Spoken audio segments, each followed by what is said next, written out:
आज शाम के वचन के मनन के लिए हम लोग निकालेंगे योना नबी की किताब, उसका चौथा अध्याय।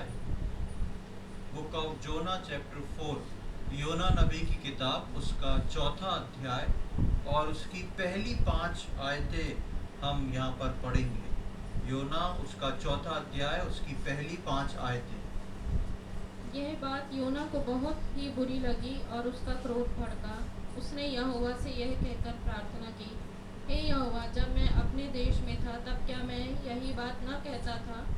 इसी कारण मैंने तेरी आज्ञा सुनते ही तर्शीश को भाग जाने के लिए फुर्ती की, क्योंकि मैं जानता था कि तू अनुग्रहकारी और दयालु परमेश्वर है और विलम्ब से कोप करने वाला करुणा निधान है और दुख देने से प्रसन्न नहीं होता। इसलिए अब हे यहोवा, मेरा प्राण ले ले, क्योंकि मेरे लिए जीवित रहने से मरना ही भला है। यहोवा ने कहा, तेरा जो क्रोध भड़का है, क्या वह उचित है? यहाँ पर हम जब योना नबी की किताब में आते हैं तो आप सब जानते हैं, पिछली बार हम लोग तीसरे अध्याय से मनन किया था और तीसरे अध्याय में हमने इस बात को देखा था कि किस प्रकार योना जो है दोबारा परमेश्वर के पास आता है और परमेश्वर योना को फिर से वही आज्ञा देता है नीनवे को जाने की। और जब योना नीनवे को जाता है तो हम देखते हैं कि वो केवल एक दिन का प्रचार करता है और उसके अंदर लोगों के जीवन जो है बदलना शुरू हो जाते हैं। लोग जो है एक बहुत बड़े उपवास को रखते हैं और उनके जानवर, उनके लोग, सब लोग जो हैं उस उपवास को रखते हैं और उनका जीवन बदलना शुरू होता है। और जब हम तीसरे अध्याय की आखिरी आयत में आते हैं, यानी कि 10वीं आयत में, तो वहाँ इस प्रकार लिखा है, जब परमेश्वर ने उनके कामों को देखा कि वे कुमार्ग से फिर रहे हैं, तब परमेश्वर ने अपनी इच्छा बदल दी और उनकी जो हानि करने की ठानी थी उसको ना किया। जिस मकसद से, जिस बात से परमेश्वर ने योना को भेजा था, उस मकसद को परमेश्वर, उस कार्य को परमेश्वर रोक देता है, क्योंकि नीनवे के लोग जो हैं वो मन फिराव कर लेते हैं। नीनवे के लोग परमेश्वर के सम्मुख नम्र और दीन हो जाते हैं और परमेश्वर, क्योंकि मन को जांचने वाला परमेश्वर है, वो उनके सच्चे मन फिराव को देखता है, तो वो परमेश्वर उनकी हानि करने से, क्योंकि वहाँ परमेश्वर ने बोला था, योना इस प्रकार प्रचार करता है कि अब से 40 दिन बाद पूरा नीनवे को उलट दिया जाएगा। शायद वहाँ पे कोई बड़े भूकंप की आशंका थी, या योना इस प्रकार बोलता है, उसका मतलब ये था कि पूरा नीनवे जो है वो 40 दिन के अंदर नष्ट हो जाएगा। लेकिन यहाँ पर हम जब तीसरे अध्याय की 10वीं आयत में देखते हैं तो परमेश्वर अपने इच्छा को जो है बदल देता है, क्योंकि वो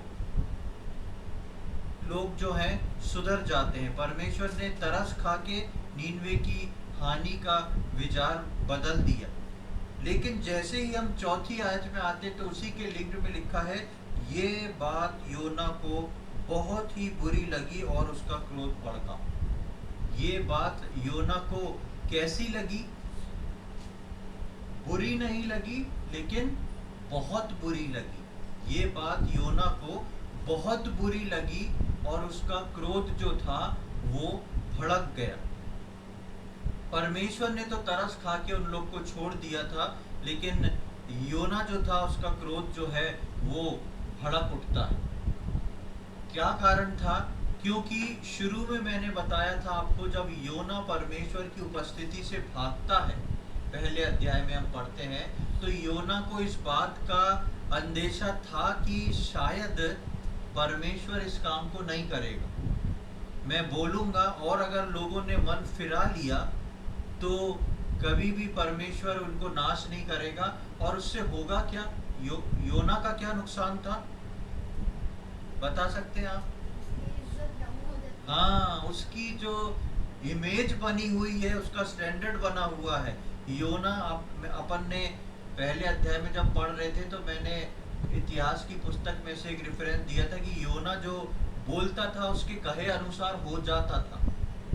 अब तक योना परमेश्वर का ऐसा प्रचारक था कि जिस बात को योना बोलता था वो बात जो थी हो जाती थी। और अब योना को पता, पहले से समझ में आ रहा था, अगर ये बात नहीं हुई तो ये बात तो मेरे और परमेश्वर के बीच में है, लेकिन लोग इसको नहीं समझेंगे, इजरायली लोग इसको नहीं समझेंगे और क्या कहेंगे, इसने तो बड़ी भविष्यवाणी करी थी, क्या हुआ, पूरी नहीं। तो इसलिए जो है योना थक हार के दोबारा उस स्थान पर आता है जहाँ परमेश्वर उसको बोलता है, फिर से योना प्रचार करता है। लेकिन जैसे ही परमेश्वर अपना दिमाग पलट देता है, जैसे ही परमेश्वर बोलता अब मैं इनको नाश नहीं करूंगा, तो हम 4 अध्याय की पहली आयत में ही पढ़ते हैं, ये बात योना को बहुत ही बुरी लगी, बहुत ही बुरी लगी। इसमें 2 बातें आती हैं। पहली बात जो है, योना पर जब परमेश्वर ने तरस खाया था, उसको योना अब भूल चुका है। योना पर जब परमेश्वर ने तरस खाया था तो उसे वो भूल चुका है, और अब वो क्या चाहता है, नीनवे वाले मर जाए। जब योना समुद्र में फेंक दिया गया था, जब योना समुद्र में फेंक दिया गया था, और तब भी उसका हट खत्म नहीं हुआ था। योना बोल रहा था मुझे उठा के समुद्र में फेंक दो, और समुद्र में फेंकते ही सारा तूफान शांत हो जाता है। लेकिन हम देखते हैं कि जब योना को फेंक दिया गया, उसके बाद जब योना धीरे धीरे समुद्र में नीचे जाने लगा, तब योना के मन की घबराहट बढ़ने लगी। और जब योना मछली के पेट में चला गया, तब योना की घबराहट इतनी बढ़ गई कि वो मछली के पेट में घुटने टेक के परमेश्वर से प्रार्थना करना शुरू कर देता है। तब वो योना को क्या चाहिए, परमेश्वर की दया। तब योना को चाहिए परमेश्वर की तरस। आज यही नीनवे वाले लोग जब परमेश्वर का सुसमाचार सुन के पलट गए हैं और उपवास करके प्रार्थना कर रहे हैं, तो योना क्या चाह रहा है, इनके ऊपर दया तरस मत खाओ। मैं तो इस योग्य हूं कि मेरे ऊपर तो खाना चाहिए, आपका दास हूं, पर इन लोगों के ऊपर आप दया तरस मत खाओ। ये योना का एक इंटेंशन बन गया था। इसलिए वहां पर हम देखते हैं कि योना जो है वो क्या हो जाता है, उसको ये बात, कौन सी बात, जो परमेश्वर ने करी है, परमेश्वर ने जो बात करी है, योना को बहुत ही बुरी लग जाती है। योना को ये बात बहुत ही बुरी लग जाती है कि परमेश्वर ने ऐसा क्यों कर दिया। मुझे तो पता था परमेश्वर ऐसा है, लेकिन परमेश्वर को ये कार्य नहीं करना चाहिए था। इसी बात को प्रभु यीशु मसीह नए नियम में एक अलग अंदाज में बताते हैं कि किस प्रकार परमेश्वर की जो दया होती है, किस प्रकार परमेश्वर की जो दया होती है, वो सबके लिए, किसी एक खास के लिए नहीं, वो सबके लिए, जो सच्चे मन से आता है वो परमेश्वर के दया के नीचे अपने आप आ जाता है। और जिसका मन विचलित है, जिसका मन जो है सच्चे मन में नहीं है, उसको परमेश्वर दूर से जानता और समझता है कि क्यों, कौन जो है कितने पानी में, कौन कितने सच्चे पछतावे के साथ आया है, किसको मैं चाहिए या इसको सिर्फ कुछ समय का ये माहौल चाहिए। हम देखेंगे मत्ती रचित सुसमाचार उसका 18वां अध्याय, gospel according to Matthew chapter 18, मत्ती रचित सुसमाचार उसका 18वां अध्याय और उसकी 23वीं आयत से 25वीं आयत तक पढ़ लें। थोड़ा लंबा है ये, पर आप पढ़ेंगे तो समझ में आ जाएगा। मत्ती 18वां अध्याय 23 से 25। इसलिए स्वर्ग का राज्य उस राजा के समान है जिसने अपने दासों से लेखा लेना चाहा। जब वह लेखा लेने लगा तो एक जन उसके सामने लाया गया जो 10,000 तोड़े का कर्जदार था। जबकि चुकाने को उसके पास कुछ न था, तो उसके स्वामी ने कहा, यह और इसकी पत्नी और बाल बच्चे और जो कुछ इसका है सब बेचा जाए और कर्ज चुका दिया जाए। इस पर उस दास ने गिरकर उसे प्रणाम किया और कहा, हे स्वामी, धीरज धर, मैं सब कुछ भर दूंगा। तब उस दास के स्वामी ने तरस खाकर उसे छोड़ दिया और उसका कर्ज भी क्षमा कर दिया। और आ गया 35 तक। परंतु जब वह दास बाहर निकला तो उसके संगी दासों में से एक उसको मिला जो उसके 100 दिनार का कर्जदार था। उसने उसे पकड़कर उसका गला घोंटा और कहा, जो कुछ तुझ पर कर्ज है भर दे। इस पर उसका संगी दास गिरकर उससे विनती करने लगा, धीरज धर, मैं सब भर दूंगा। उसने न माना, परंतु जाकर उसे बंदी गृह में डाल दिया कि जब तक कर्ज भर न दे तब तक वही रहे। उसके संगी दास यह जो हुआ था देखकर बहुत उदास हुए और जाकर अपने स्वामी को पूरा हाल बता दिया। तब उसके स्वामी ने उसको बुलाकर उससे कहा, हे दुष्ट दास, तूने जो मुझसे विनती की तो मैंने तेरा वह पूरा कर्ज क्षमा कर दिया। इसलिए जैसे मैंने तुझ पर दया की वैसे ही क्या तुझे भी अपने संगी दास पर दया करना नहीं चाहिए था? और उसके स्वामी ने क्रोध में आकर उसे दंड देने वालों के हाथ में सौंप दिया कि जब तक वह कर्ज भर न दे तब तक उनके हाथ में रहे। इसी प्रकार यदि तुम में से हर एक अपने भाई को मन से क्षमा न करेगा तो मेरा पिता जो स्वर्ग में है तुमसे भी वैसा ही करेगा। यहाँ पर हम देखते हैं प्रभु यीशु मसीह एक बात को बताते हैं और इस बात में प्रभु यीशु मसीह इस बात को सिखा रहे हैं कि एक व्यक्ति का एक दास जो था कर्जदार था, और जब उस व्यक्ति ने उस दास को पकड़ लिया तो वो दास जो है क्षमा मांग के बोलता है कि मैं चुका दूंगा, मुझ पे इतना नहीं है। तो वो मालिक को अपने दास पे तरस आ जाती है और वो उसको छोड़ देता है, उसका कर्ज भी माफ कर देता है। लेकिन जैसे ही वो दास बाहर निकलता है उसको एक और व्यक्ति मिलता है जो उसका कर्जदार था। उसके साथ वो वैसा नहीं करता है और उसको वो बोलता है, उसको पकड़ के लिखा उसका गला घोटने लगता है, उसको बोलता है कि नहीं मेरे को अभी चाहिए। और उसके मालिक पर जब सबसे बड़े मालिक तक ये बात पहुंचती है तो वो क्या बोलता है कि तूने जैसे मैंने तुझे क्षमा किया था क्या तू उनको क्षमा नहीं कर सकता। यहाँ पर हम जब योना के जीवन में देखते हैं तो योना इतने खतरनाक खतरे से बाहर निकल के आया है जिस खतरे में नीनवे के लोग नहीं थे। नीनवे के लोग तो खा रहे थे, पी रहे थे, मजे से अपनी जिंदगी बिता रहे थे, और जब उनको सुसमाचार मिला तो वो प्रार्थना करने जुट गए, उपवास करने जुट गए। लेकिन ये योना जो था वो सब कुछ जान के मछली के पेट के अंदर तक पहुंच जाता है। सब कुछ जान के मछली के पेट के अंदर तक योना पहुंच जाता है। तब वहां से परमेश्वर को पुकारता है और परमेश्वर फिर भी उस पे तरस खाता है। परमेश्वर फिर भी उस पे तरस खाता है, लेकिन कुछ दिन में ही जब परमेश्वर वैसी ही तरस नीनवे के लोगों के जीवन के लिए खाता है तो क्या लिखा है, ये बात योना को बहुत बुरी लग गई। ये बात योना को बहुत बुरी लग गई और इतनी बुरी लग जाती है कि हम देखते हैं कि उसका लिखा है न केवल बात बुरी लगी लेकिन उसका क्रोध भड़क गया। उसका क्रोध किसके ऊपर भड़का? हाँ, उसका क्रोध जो है परमेश्वर पर भड़का। ये परमेश्वर कैसा काम कर रहा है, लेकिन उस क्रोध में वो इस बात को भूल गया कि कुछ दिन पहले मुझको भी परमेश्वर ने ऐसे ही बचाया था। योना उसका क्रोध अब परमेश्वर पर भड़क रहा है और वो समझ नहीं रहा कि मैं कर क्या रहा हूँ। पहले तो उसको बुरा लग गया और बुरा लगने के बाद जो है क्रोध आया। जान रखिए प्रियो, जब हमको कोई बात बुरी लगती है, जब हमको कोई बात बुरी लगती है, वो अपना बुरा लगना, अपना रिएक्शन कहीं ना कहीं जरूर दिखाता है, यानी कि वो कहीं टर्नओवर जरूर होता है। और योना को जो ये बात बुरी लगी, ये टर्नओवर ऐसा हुआ कि ये परमेश्वर के विरोध में खड़ा हो गया, उस परमेश्वर के विरोध में जो परमेश्वर इसको बचा के लाके खड़ा किया।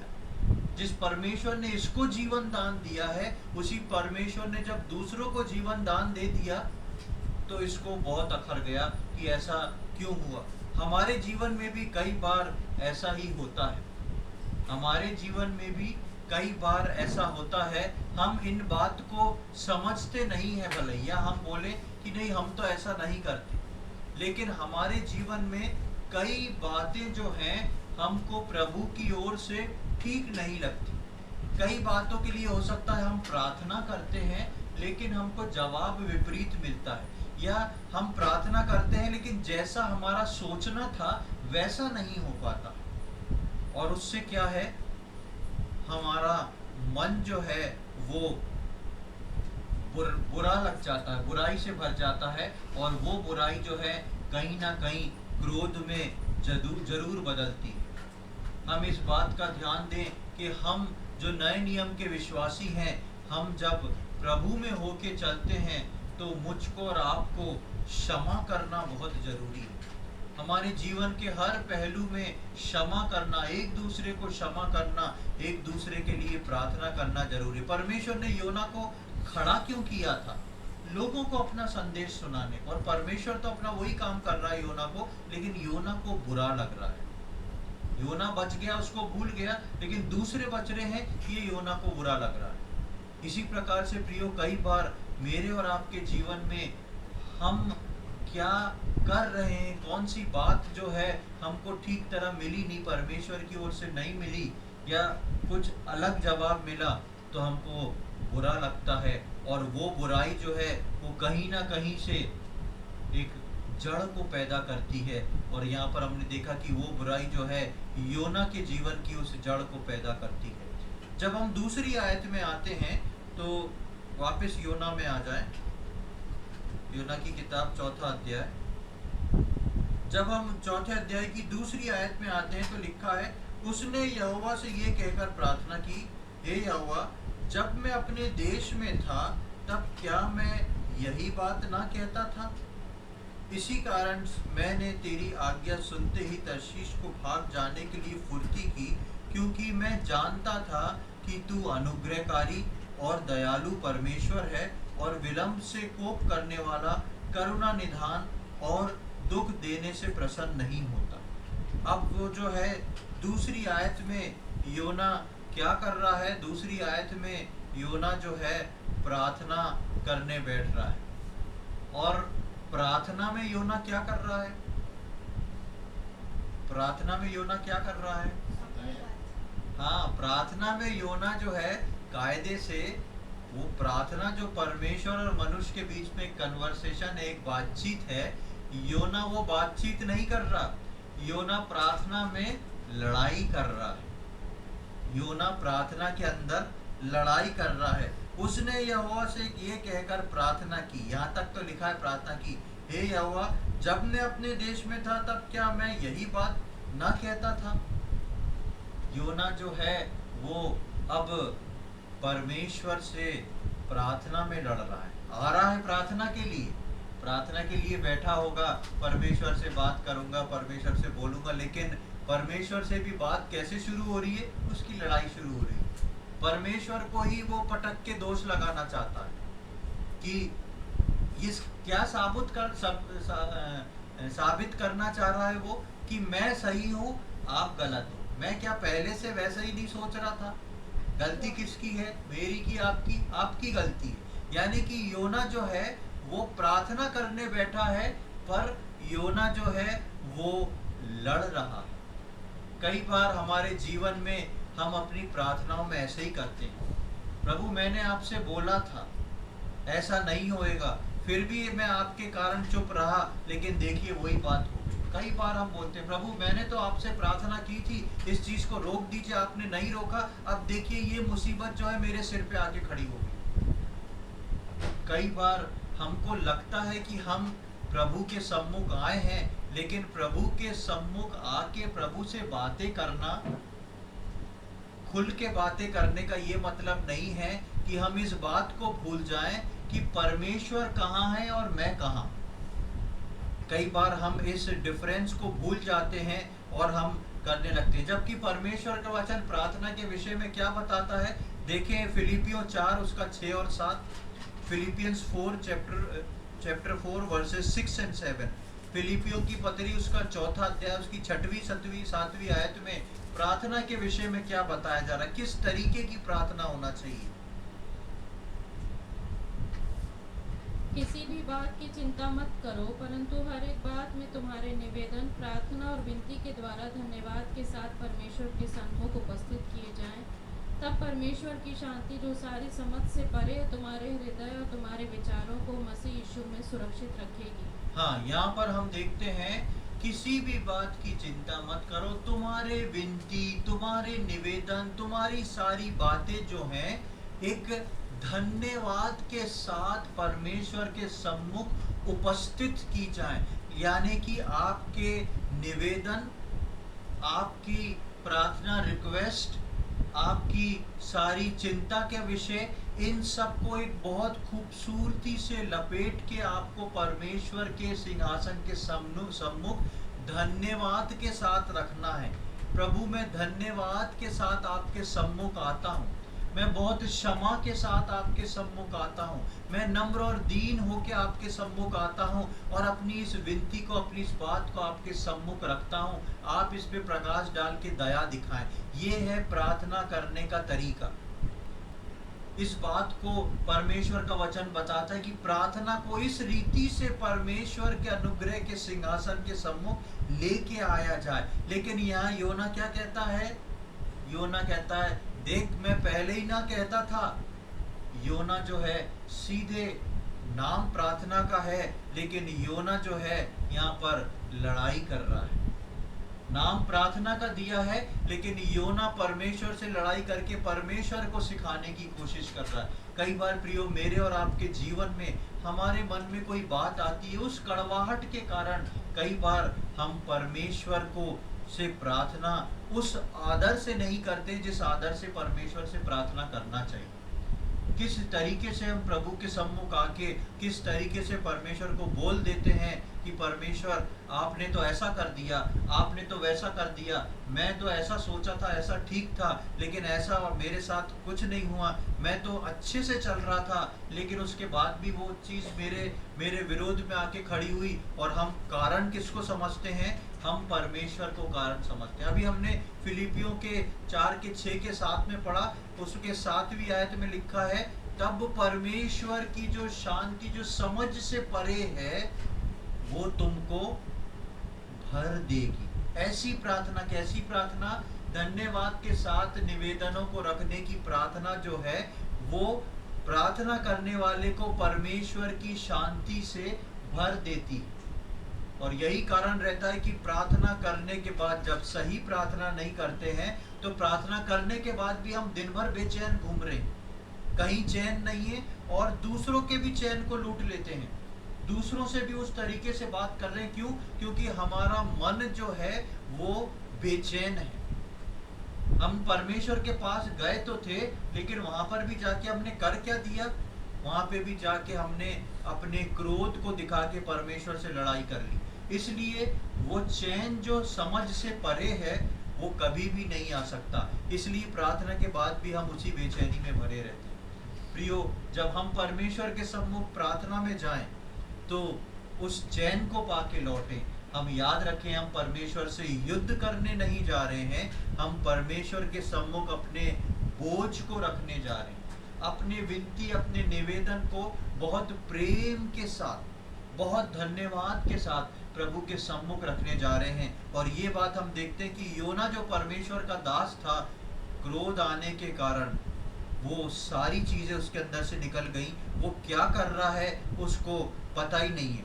और उसके साथ साथ वापस हम योना के 4थे अध्याय में आएंगे, और उसके साथ साथ लिखा हुआ है, और इसी क्योंकि मैं जानता था कि तू कौन है, क्योंकि मैं जानता था कि तू अनुग्रहकारी, दयालु परमेश्वर, विलंब से कोप करने वाला, करुणा निधान और दुख देने से प्रसन्न नहीं होता। यहाँ पर हम देखते हैं कि परमेश्वर के गुण को बता रहा है।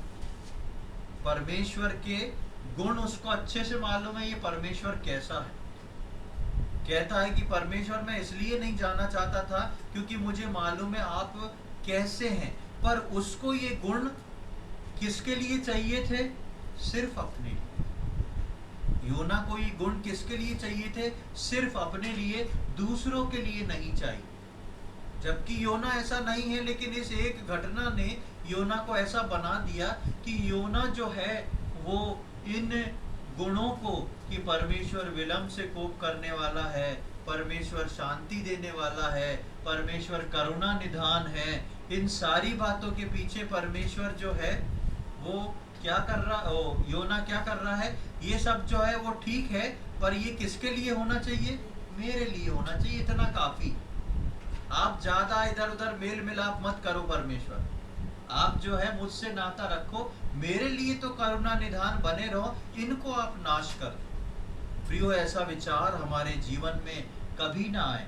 क्योंकि परमेश्वर ने सारे जगत से प्रेम किया है और अपने इकलौते पुत्र प्रभु यीशु मसीह को हर एक के लिए दिया है। मेरे और आपके जीवन में हर एक के लिए प्रार्थना करना आवश्यक है, और जिस पर परमेश्वर तरस खा रहा है धन्यवाद देना आवश्यक है। हम कभी भी परमेश्वर से ये नहीं कह सकते कि आप जो कर रहे हैं वो गलत है। उसके बाद हम तीसरी आयत में आते हैं। तीसरी आयत में इसके बाद क्या है? इसलिए अब हे यहोवा, ये उसकी प्रार्थना का दूसरा भाग है। इसलिए अब हे यहोवा मेरा प्राण ले ले, क्योंकि मेरे लिए जीवित रहने से मरना ही भला है। उसको ये बात इतनी बुरी लगी कि उसको अब क्या चाहिए? उसको मृत्यु चाहिए। इतना, अब आप सोचें, शुरू में लिखा है उसको ये बात बहुत बुरी लगी, उसके बाद उसका क्रोध भड़क गया, उसके बाद उसका क्रोध परमेश्वर पे भड़क गया। अब उसके बाद जो है वो इतना अभी खत्म नहीं हुआ, इतना आगे चलता जा रहा है कि वो क्रोध उसको कहां तक पहुंचाने के लिए मजबूर कर रहा है? मृत्यु तक। उसको शैतान इस बात को सिखा रहा है कि तेरे जीवन से कोई लाभ नहीं है, तेरे लिए तो इससे अच्छा बेहतर है मृत्यु। प्रियो, ध्यान रखें कि ये बुरा लगना, ये क्रोध जो है, ये मेरी और आपकी अगुवाई जो है वो मृत्यु तक कर देता है। मृत्यु मांगता है क्योंकि उसका क्रोध उसका नेतृत्व कर रहा है। उसका परमेश्वर में जो उसने सीखा है वो उसको नहीं चला रहा है, लेकिन उसका क्रोध उसका नेतृत्व कर रहा है। हमारे जीवन में भी कई बार ऐसा होता है कि हम क्रोध में आके कई गलत निर्णय को लेते हैं, अच्छा इसके साथ ऐसा होगा, इससे हम आगे को बात नहीं करेंगे। अच्छा इसके साथ ऐसा होगा, इससे आगे हमारा कोई नाता नहीं रहेगा। ऐसे कई कठिन निर्णय, कई कठिन बातों को हम लेके अपने कड़वेपन में, अपने क्रोध में इस चीज को लेते हैं, क्योंकि क्रोध जो है वो मेरा और आपका नेतृत्व करने लगता है। जब क्रोध अपनी चरम सीमा पे आता है तो उससे खराब कोई चीज नहीं होती। देखिए नीति वचन क्या बोलता है। नीति वचन उसका 27वां अध्याय, उसकी 3-4 आयत को पढ़ें। प्रोवर्ब्स चैप्टर 27 वर्स 3 और 4। नीति वचन 27वां अध्याय, उसकी 3 और 4 आयत। क्रोध तो क्रूर और प्रकोप धारा के समान होता है, परंतु पत्थर तो भारी है और बालू में बोझ है, परंतु मूढ़ का क्रोध उन दोनों से भारी है। क्रोध तो क्रूर और प्रकोप धारा के समान होता है, परंतु जब कोई जल उठता है तब कौन ठहर सकता है। यहाँ पर हम देखते हैं क्रोध का वजन कितना है। उस वजन पे प्रकाश डाला है कि क्रोध जो है कितना भारी है। उस बालू के समान है, जिसको रख दो तो वो उसका वजन बढ़ता जाता है। उस क्रोध जो है वो इतना वजनी होता है कि जिस चीज पे अपने वजन को जब वो डालता है ना, तो वो चीज जो है वो अपना वजन उसका नहीं सह पाती। कुछ ना कुछ जो है वो इस बात को छोड़ देती है, यानी कि वो उस वजन को नहीं सह सकती, क्योंकि क्रोध जो है वो उस बालू के समान है जिसका वजन है। आप की छत अगर कमजोर है और उसके ऊपर आप रेत का ढेर लगा दें तो वो रेत देखने में हल्की दिखती है, लेकिन उसका ढेर लगा देंगे तो उसका वजन बहुत होता है, क्योंकि वो पत्थर के कंकर है। और अगर उस बीच बारिश हो जाए तो वे रेत का वजन क्या होता है? दुगना हो जाता है। इसलिए ऐसी छतों पे कभी भी रेत का ढेर नहीं लगाते कि ऐसा ना हो कि बारिश हो और वो पूरी छत को धसका देते। तो उस रेत को बताया गया है कि वो क्रोध है, और उसको फ्लोइंग वर्ड दिया है। उसकी दूसरी आयत में क्या लिखा है? 7वीं आयत में, चौथी आयत में, वो धारा के समान, यानी कि धारा पानी भरे हुए तालाब के समान नहीं है, वो धारा के समान है। जब वो बहता है तो बहुत दूर तक पहुंचता है, जब वो बहता है तो बहुत दूर तक पहुंच जाता है, धारा के समान प्रभावित होता है। चलता चला जाता, और कहाँ जाके रुकेगा हमें नहीं मालूम, और कितनी चीजों को ले जाएगा हमें नहीं मालूम। इसलिए जो है वो यहाँ तक पहुँच गया। योना बोलता है कि मुझको मुझको तो इसलिए अब हे यहोवा मेरा प्राण ले ले, क्योंकि मेरे लिए जीवित रहने से मरना ही भला है। बार बार योना इस बात को बोल रहा है। क्यों बोल रहा है? क्योंकि जो क्रोध उसका जीवन में उसको उस प्रवाह को लेके आया है, उसको बढ़ाता चला जा रहा है। योना केवल बुरा मानने से नहीं रुका, योना केवल क्रोध करने से नहीं रुका, योना केवल परमेश्वर से लड़ने से नहीं रुका, योना जो है मृत्यु तक पहुंच रहा। योना को कुछ भी नहीं सूझ रहा। चौथी आयत में जब हम इसकी आते हैं योना की, तो वहां पर हम देखते हैं कि यहोवा ने कहा तेरा जो क्रोध भड़का है क्या वो उचित है? परमेश्वर जो है बहुत शांति के साथ योना से पूछता है तेरा जो क्रोध भड़क चुका है, भड़का हुआ है, क्या वो उचित है? परमेश्वर का पेशेंस देखें, परमेश्वर सब कुछ उसकी सुन लेता है। परमेश्वर चाहता तो एक सेकंड में उसके मुंह को बंद कर देता, लेकिन परमेश्वर उसकी सारी व्यर्थ बातों को सुन लेता है, और उसके बाद परमेश्वर उससे पूछता है कि क्या तेरा क्रोध करना उचित है? इस बात से ये प्रश्न जो परमेश्वर ने पूछा योना से, ये प्रश्न आज मैं और आप अपने जीवन में पूछ के देखें कि क्या हर जगह हर बार हमारा क्रोध करना उचित होता है? क्या हर जगह हर बार हमारा क्रोध करना उचित होता है? कई बार हम यूं ही क्रोध कर देते हैं, कई बार हम कुछ बात ना होते हुए सोच सोच के क्रोधित हो जाते हैं, कई बार जो है हम किसी से मिल के क्रोधित हो जाते हैं, कई बार हमारा काम ना बनने के कारण हम क्रोधित हो जाते हैं। लेकिन परमेश्वर आज न केवल उस वक्त परमेश्वर ने योना से पूछा, लेकिन परमेश्वर आज मुझसे और आपसे पूछ रहा है क्या तेरा क्रोध करना उचित है? हम कैसे क्रोध के जीवन को आज लेके चल रहे हैं? क्रोध जो है वो हमारे स्वभाव का एक हिस्सा है। बाइबल में ये कहीं नहीं लिखा कि क्रोध को निकाल के फेंक दो। कहीं पर क्रोध जो है जरूरी है, अनुशासित करने के लिए, अनुशासन के लिए क्रोध जरूरी है, और क्रोध रखा गया, और यीशु मसीह ने भी क्रोध किया। लेकिन क्रोध ऐसा ना हो कि वो आपके जीवन में पाप की जगह को ले। क्रोध ऐसा ना हो कि वो आपके जीवन में पाप की जगह ले ले। इसलिए नए नियम में हम पढ़ते हैं कि क्रोध तो करो पर पाप मत करो, क्रोध तो करो पर पाप मत करो, क्योंकि ये क्रोध ही एक ऐसा है जो कब पाप में बदल जाता है हमें नहीं मालूम। हम परमेश्वर के साथ, प्रभु के लोगों के साथ, घर वालों के साथ, अपने मिलने वालों के साथ जब भी क्रोध करें तो इस बात को ध्यान रखें कि क्या मेरा क्रोध करना उचित है? क्या इस जगह पे मेरे इतने क्रोध की आवश्यकता है, या क्रोध है भी तो उसको क्या मैंने खत्म करने की कोशिश करी है? ये परमेश्वर चाहता है मेरे और आपके जीवन में कि क्रोध की परिभाषा को हम समझें, और योना के जीवन से हम समझें कि योना परमेश्वर का दास है, लेकिन क्रोध के कारण परमेश्वर से प्रार्थना में ही लड़ बैठा है। हम कभी अपनी प्रार्थनाओं में परमेश्वर से ना लड़ें, हम कभी भी परमेश्वर के सम्मुख जाके इस किस्म के काम ना करें। इसलिए योना की किताब से मुझको और आपको ये शिक्षा मिलती है। 5वीं आयत में हम आएंगे। इस पर योना उस नगर से निकलकर उसकी पूरब ओर बैठ गया, और वहां एक छप्पर बनाकर उसकी छाया में बैठा हुआ ये देखने लगा कि नगर का क्या होगा। अब परमेश्वर ने तो उससे पूछा योना तेरा क्रोध करना उचित है क्या? यहाँ पे कोई जवाब नहीं लिखा,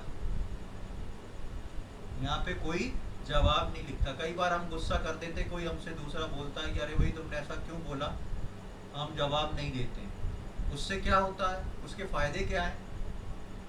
फायदे क्या है उसके? आपने किसी पे क्रोध किया, उसने कुछ बोला और आपने जवाब नहीं दिया, तो उसका क्या फायदा है? नहीं, बात तो आगे नहीं बढ़ेगी, लेकिन आप उसको बता दे रहे हैं कि तुमसे कोई बातचीत नहीं करना है मुझे। आप उसको बता दे रहे हैं कि भाई तुमसे कोई बातचीत नहीं, जो करना था मैंने कर दिया। तुमसे कोई मतलब नहीं है। अब योना से परमेश्वर पूछ रहा है क्यों भाई तुम्हारा क्रोध करना क्या उचित था? योना कुछ नहीं बोल रहा है। इसका मतलब है योना क्या बोल रहा है? हाँ उचित था, मेरा सब कुछ उचित है, मेरा सब कुछ उचित है, आपने जो भी बात बोली ठीक है, पर मेरा सब कुछ उचित उचित है। इस कारण से योना जो है जवाब नहीं दे रहा, कोई उत्तर नहीं देता, और अपने आप को सही जता के, अपने आप को सही जता के बैठ जाता है। और आखिरी में उसमें क्या लिखा है नगर को देखिए क्या होगा। कि अब क्या होगा। आखिरी में वो जो है अपने आप को सही जता के बैठ के देखता है कि शायद अब परमेश्वर जो है नीनवे के लोगों से कुछ करेगा।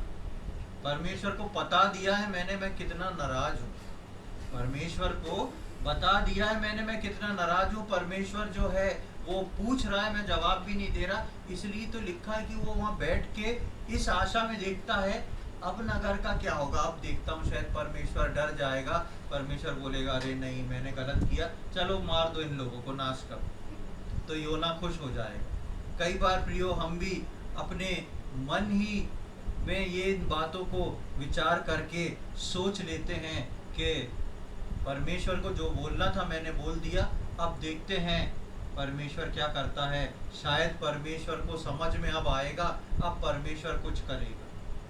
लेकिन हम इस बात को ना भूलें कि परमेश्वर ज्ञानवान परमेश्वर है, परमेश्वर अति बुद्धिमान परमेश्वर है। कई बार हमारे मन की नहीं होती तो हम भी अपनी नाराजगी दिखाकर सोचते हैं कि अब परमेश्वर कुछ करेगा, पर हम गलत होते हैं। कई बार हमारे मन की स्थिति ऐसी होती है कि हमको तो लगता है ठीक है, गड़बड़ी करी किसने है? परमेश्वर ने करी। ये विश्वासी जीवन में होता है। कई बार हम जब परमेश्वर के रास्तों को नहीं समझते, कई बार परमेश्वर के तरीकों को नहीं समझते, तो हमको लगता है, पहला प्रश्न आता है परमेश्वर ऐसा क्यों कर रहा है, और दूसरा प्रश्न आता है परमेश्वर ने ऐसा नहीं ऐसा कर दिया होता तो सब अच्छा हो जाता, परमेश्वर ने ऐसा नहीं तो ऐसा कर दिया होता तो सब अच्छा हो जाता। कई बार हम इस बात को सोच के या परमेश्वर से ऐसा बोल के या उससे जवाब ना देते हुए उसको एक बार उससे प्रार्थना में लड़ लिए, उसको बोल दिया, उसके बाद 2-3 दिन तक प्रार्थना नहीं करी कि परमेश्वर को अपने आप समझ में आ जाएगा ये मेरे से प्रार्थना करना बंद कर दिया है, ये मेरे से नाराज है, इसलिए अब मैं क्या करूं, इसकी प्रार्थना को सुन लेता हूं। ऐसा होता है क्या? परमेश्वर हर हाल में मेरी और आपकी भलाई को चाहता है, लेकिन क्योंकि हम मनुष्य हैं, हम कई बार परमेश्वर के प्रेम को देखते, उसके साथ चलते चलते चलते क्या कर लेते हैं, परमेश्वर को अपनी जेब में डाल लेते हैं। सोचते हैं ये हमारे साथ हमारे रहने वाला परमेश्वर, बिल्कुल आपके साथ, आपसे प्रेम के साथ, उसका पवित्र आत्मा हमारे साथ रहने वाला परमेश्वर है वो। लेकिन इसका ये मतलब नहीं कि आप परमेश्वर के स्तर को उठा के अपने स्तर पे ले आए।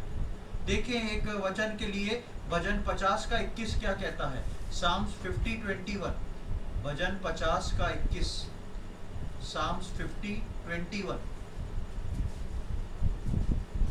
यह काम तूने किया और मैं चुप रहा, इसलिए तूने समझ लिया कि परमेश्वर बिल्कुल मेरे समान है। परंतु मैं तुझे समझाऊंगा और तेरी आंखों के सामने सब कुछ अलग अलग दिखाऊंगा। हाँ, यहाँ पे बोलता है भजनकार, ये जो काम तूने किया, तो तूने क्या सोच लिया? परमेश्वर किसके समान है? मेरे समान है। कई बार हमारे जीवन में ऐसे काम होते हैं जिसमें हम सोचते हैं परमेश्वर को मैं बहुत अच्छे से जानता हूँ, परमेश्वर जो है वो मेरे समान है। कई बार कई लोग मुझसे पूछते हैं कि हमने परसों ऐसी परमेश्वर की बात थी, आज्ञा नहीं मानी, हमने बाइबल नहीं पढ़ी, प्रार्थना करना था उसकी जगह हमने टीवी देख लिया, मोबाइल चला लिया, ऐसा नहीं करा, उसके बाद मैं उठ के गया तो मेरे को पैर में चोट लग गई तो परमेश्वर ने मुझे दंड दे दिया। ये हमारी सोच है। परमेश्वर मनुष्य नहीं, ना ही वो मनुष्य के समान रिएक्ट करता है कि आपने कुछ कर दिया, उसका दंड जो है वो परमेश्वर आपको दे रहा है। परमेश्वर का समझ और सोच जो है वो मुझसे और आपसे कहीं बढ़कर है। इसी प्रकार कई बार हम सोच लेते हैं कि परमेश्वर को ये करना चाहिए था, परमेश्वर ने ये नहीं किया, और हम परमेश्वर से नाराज हो जाते हैं। यहाँ पर भजनकार बोलता है, तूने जो ये काम किया तो तूने सोच लिया कि परमेश्वर तो मेरे समान है, परमेश्वर तो मेरे समान है। और उसके बाद लिखा है, मैं तुझको समझाऊंगा और तेरे सम्मुख सब कुछ क्रमबद्ध लेके आऊंगा। प्रियो, कभी भी परमेश्वर को मुझको और आपको समझाने की जरूरत ना पड़े। हमेशा उस पॉइंट तक ना पहुंच जाए कि परमेश्वर को मुझको और आपको समझाना पड़े। इसलिए परमेश्वर का आदर करके परमेश्वर को कभी अपने बराबर का ना समझे। कभी भी ये ना सोचे, परमेश्वर से तो मैं दिन रात मिला करता हूँ, परमेश्वर मुझसे बहुत प्रेम करता है, मैं परमेश्वर को अच्छे से समझ गया हूँ, मैं जैसा मनुष्यों के साथ कर रहा हूँ वैसा ही परमेश्वर के साथ भी करता रहूँ। जैसा रिलेशनशिप हमारा आपस के लोगों से, हमारे मिलने वाले लोगों से, वो रिलेशनशिप हम परमेश्वर के साथ कभी नहीं रख सकते। परमेश्वर के साथ हमारा बहुत बेहतर और एक बड़ा रिलेशनशिप है। हम उस रिलेशनशिप को अलग रखें, परमेश्वर को ऊंचाई पे रखें और ये ना सोचें, क्योंकि यदि परमेश्वर मुझको और आपको समझाना शुरू कर दिया तो याद रखें, समझना बहुत कठिन हो जाएगा, वो हमारे लिए बहुत कठिनाई का कारण होगा। इसलिए कभी भी हम इतने प्रसन्न होके या इतनी क्रोध में आके उस हद तक ना पहुंचे कि परमेश्वर को मुझको और आपको समझाना पड़े। इन सब बातों पर भी परमेश्वर जो है, देखिए यहाँ पर योना की सह रहा है। इन सब बातों पर भी परमेश्वर जो है योना की सहता जा रहा है, कुछ नहीं बोल रहा है। क्यों ऐसा कर रहा है? क्योंकि ये परमेश्वर की दया थी योना के ऊपर। परमेश्वर चाहता तो परमेश्वर उसके स्वरूप को देख के पहले ही परमेश्वर योना को समुद्र में नष्ट कर देता, लेकिन परमेश्वर की दया पे दया, दया पे दया, परमेश्वर सहन कर रहा है। उसकी सहनशीलता को देखें, परमेश्वर जो है सहन करता जा रहा है। वो परमेश्वर जिसने सारे ब्रह्मांड को बनाया, वो परमेश्वर जिसने सूरज चांद तारों को बनाया, वो परमेश्वर जिसने एक एक इंसान को बनाया पृथ्वी के, वो परमेश्वर एक इंसान की सहन कर रहा है। क्या सहन करना चाहिए? नहीं करना चाहिए, वो तो सामर्थ्य और बड़ा परमेश्वर है, लेकिन वो एक एक इंसान की सहन कर रहा है। आज हम भी बहुत जगह गलत होते हैं। आज मेरे और आपके जीवन में कई जगह पर गलतियां ही होती हैं, बहुत सारे पाप हमारे द्वारा होते हैं, परमेश्वर को हम रिस दिलाते हैं, पर फिर भी परमेश्वर जो है मेरी और आपकी सहायता करता है। ये ना सोचे कि योना ऐसा था, मैं और आप भी ऐसे हैं। मैं और आप भी अपने जीवनों में कई बार परमेश्वर को रिस दिलाते हैं और परमेश्वर को गुस्सा दिलाते हैं, लेकिन परमेश्वर अपने वचन के कारण, प्रभु यीशु मसीह के कारण, अपने वायदे के कारण, वो लहू जो प्रभु यीशु मसीह ने मेरे और आपके लिए बहाया है, वो वायदा जो प्रभु यीशु मसीह ने मेरे और आपको लेके जाने के लिए किया है, उसके कारण प्रभु जो है, परमेश्वर जो है मेरी और आपकी सहन करता है। देखिए एक आयत को, रोमियो की पत्री उसका 3 अध्याय 23 से लेके 25 तक हम पढ़ेंगे। रोमन्स चैप्टर 3, रोमियो उसका 3 अध्याय और उसकी 23वीं आयत से लेके 25वीं आयत तक देखें। इसलिए कि सबने पाप किया है और परमेश्वर की महिमा से रहित हैं, परंतु उसके अनुग्रह से उस छुटकारे के द्वारा जो मसीह यीशु में है सेत में धर्मी ठहराए जाते हैं, उसे परमेश्वर ने उसके लहू के कारण एक ऐसा प्रायश्चित ठहराया जो विश्वास करने से कार्यकारी होता है, कि जो पाप पहले किए गए और जिन पर परमेश्वर ने अपनी सहनशीलता के कारण ध्यान नहीं दिया, हाँ, उन बस इतना नहीं। जो पाप पहले किए गए उन पर परमेश्वर ने अपनी सहनशीलता के कारण क्या नहीं किया? ध्यान नहीं दिया। परमेश्वर जो है सहनशील परमेश्वर है। योना ने भी ये बात बोली कि आप करुणा निधान, विलंब से कोप करने वाले और दुख देके दुखी होने वाले परमेश्वर वो नहीं देना चाहते। परमेश्वर की सहनशीलता मेरे और आपके लिए और अधिक बढ़ गई है। परमेश्वर की सहनशीलता मेरे और आपके लिए और बढ़ गई है, इसलिए हम नाश नहीं होते। उसकी करुणा हर रोज हमारे लिए नई होती जाती है। लेकिन सहनशीलता के मतलब को यदि मैं और आप गहराई से समझें तो सहन करना या बर्दाश्त करना जो है आसान नहीं होता। मैं और आप अपने जीवन में कई चीज़ों को सहन कर लेते हैं, बर्दाश्त कर लेते हैं।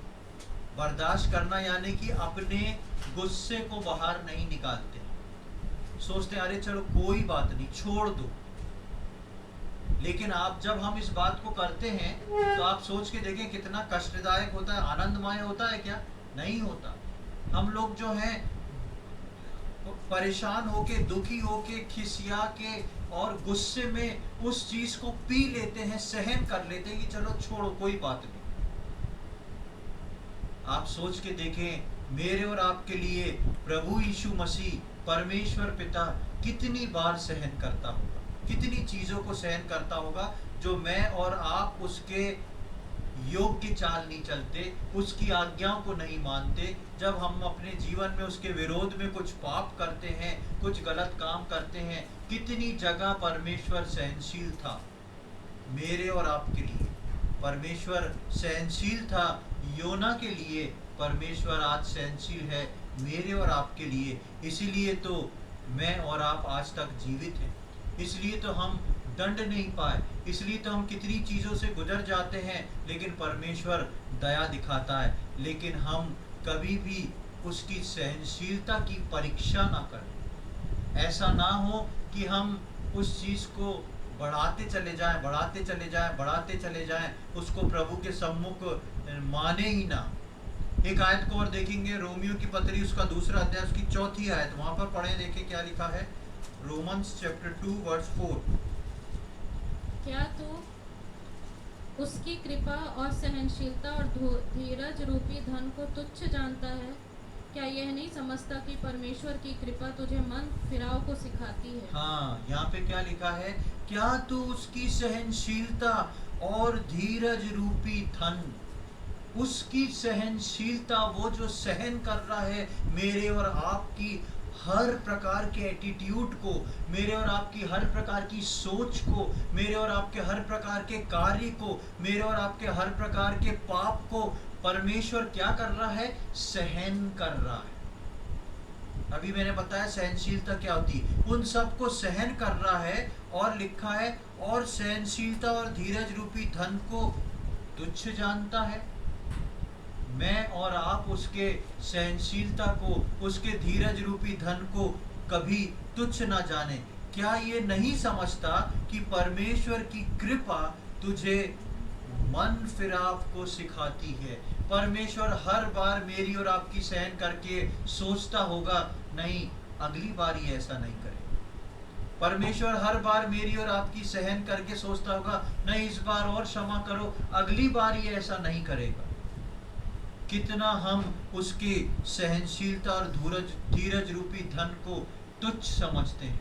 जब हम उसकी सहनशीलता और उसके धीरज रूपी धन को तुच्छ समझते हैं तो याद रखें परमेश्वर समझाएगा और वो सब कुछ तेरे सम्मुख क्रमबद्ध लेके आएगा। लाइन से सब चीजों को जिस दिन परमेश्वर ने गिनाना शुरू कर दिया उस दिन मेरे और आपके लिए बहुत समस्या उत्पन्न हो जाएगी। इसलिए प्रियो हम ध्यान रखें, हमको धन्यवादी बने रहना है और परमेश्वर को रिस नहीं दिलाना है, ये जानकर कि वो स्वर्ग में है और हम पृथ्वी पे। वचन कहता है कि परमेश्वर कहता है कि मेरे और तुम्हारे सोच विचार में, मेरी और तुम्हारी समझ में कितना अंतर है? जमीन आसमान का अंतर है। उस अंतर को मेंटेन करके रखना है। बेशक परमेश्वर हमसे क्लोज है, मिला हुआ है, हमसे बातचीत करता है, लेकिन हम ये ना भूलें, हम ये ना सोच लें परमेश्वर भी मेरे समान एक मनुष्य है। वो आज मुझको और आपको सहन कर रहा है तो प्रभु यीशु मसीह के क्रूस के कारण सहन कर रहा है। यदि ये चीज बीच में नहीं होती तो मेरा और आपका क्या होता हम नहीं जानते।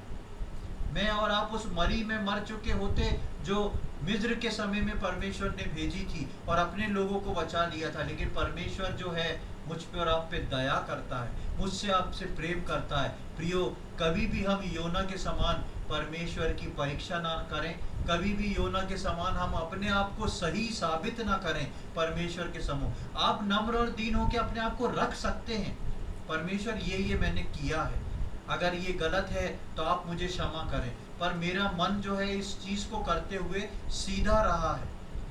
आप अपनी बात को प्रभु को रख सकते हैं, लेकिन प्रभु को नहीं सिखा सकते। और योना यहाँ पे यही सिखाने की कोशिश कर रहा था। तो प्रियो, आज हमने कई बातों को सीखा। पहली चीज, योना को बुरा लगा, दूसरों की बुराई करना योना को बुरा लगा। दूसरी चीज, वो बुराई योना के अंदर क्रोध बन गई, वो क्रोध योना के अंदर एक युद्ध बन गया। वो युद्ध योना के अंदर जो था, जो उसने परमेश्वर के सम्मुख लड़ना शुरू कर दिया, वो युद्ध उसका नेतृत्व करते करते मृत्यु मांगने तक ले गया। यानी कि क्रोध जो है विश्वासियों को कहां से कहां ले जाता है। और नीति वचन में पढ़ा कि वो तो फ्लो होता है, बहता है। वो एक स्थान से अगर शुरू हो गया तो दूसरे स्थान तक जरूर पहुंचेगा। हम अपने जीवन में उसका मौका कभी भी क्रोध को ना दें। और दूसरी चीज हमने देखा, परमेश्वर की सहनशीलता। हम परमेश्वर की सहनशीलता की कभी परीक्षा ना करें, उसके सम्मुख नम्र और दीन होके हर रोज आए, हर रोज क्षमा मांगे, अपने विनती निवेदनों को धन्यवाद के साथ परमेश्वर के सम्मुख लेके जाएं, उससे लड़ने को ना जाएं। इन सारी बातों को हम परमेश्वर के वचन के अनुसार, योना की किताब के अनुसार समझें और योना के समान हम अपने जीवन में गलती ना करें। परमेश्वर इन वचनों को समझने में हम में से प्रत्येक की सहायता करे। प्रभु के नाम की महिमा। आइए हम प्रार्थना करें। प्रभु जी, हम धन्यवाद देते हैं सुंदर समय के लिए। एक और बार आपने हमारे जीवन में ये अवसर प्रदान किया कि हम प्रभु जी यहाँ पर आ सके, आपके वचनों के सीख सके।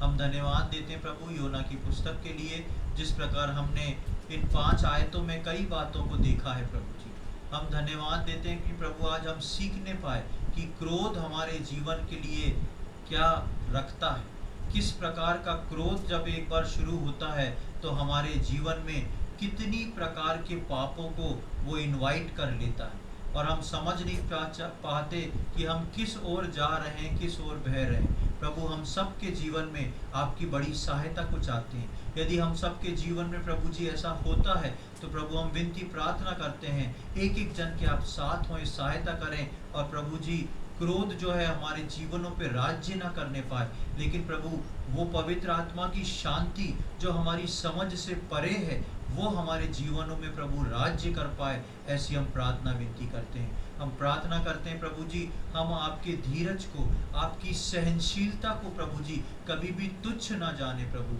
लेकिन हर रोज आपके सम्मुख नम्र और दीन होके प्रभु उस सहनशीलता को का आदर करते हुए, आपको धन्यवाद देते हुए अपने जीवन को आपकी इच्छा के अनुसार चला सकें। जो गलतियां योना ने अपने जीवन में करी थी, वो गलतियां हम अपने जीवन में ना करें, ऐसी हमारी विनती प्रार्थना है। आज के लिए धन्यवाद देते हैं प्रभु, वचन के लिए धन्यवाद देते हैं, आपने हमारी प्रार्थना सुनी उसके लिए धन्यवाद। ये सारी बातें अपने उद्धार करता प्रभु यीशु मसीह के पवित्र और मीठे नाम से मांगते हैं, आमीन।